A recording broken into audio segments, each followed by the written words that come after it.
Hello and welcome to the module Advanced Software Testing and Analysis. We will talk in this video about metamorphic testing.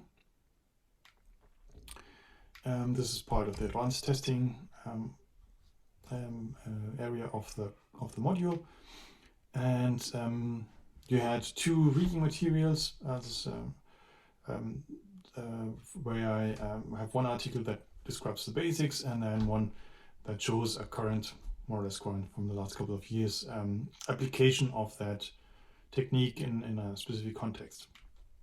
The basic idea of metamorphic testing is what do I do when I'm not able to have a good oracle? And so a test oracle is something that says whether the output is correct for a specific input, which is something that's usually the basis of any kind of testing. But often it's not very easy if you think about very big simulations, search engines, or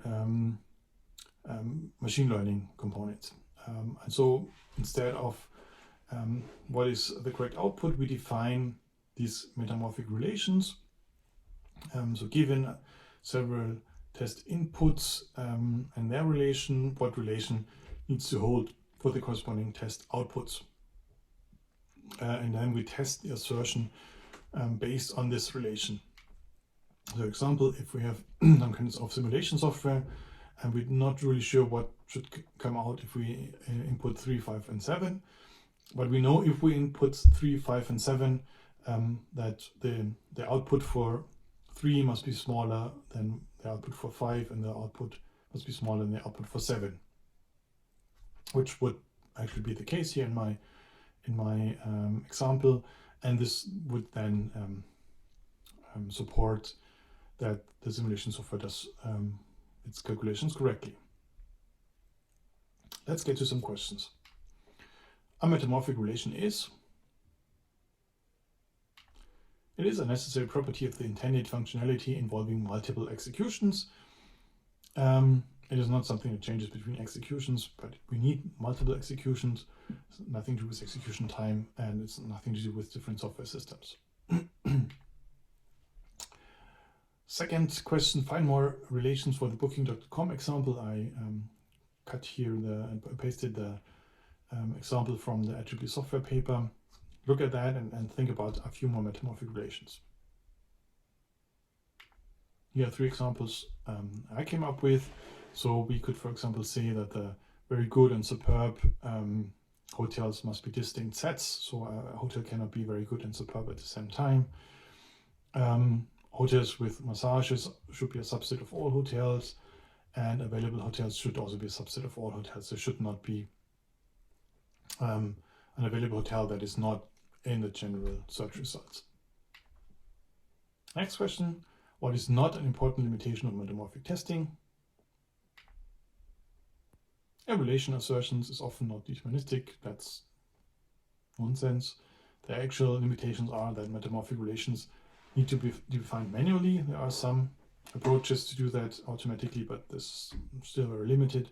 So usually you have to come up with good metamorphic relations. The number of possible metamorphic relations is huge, so it's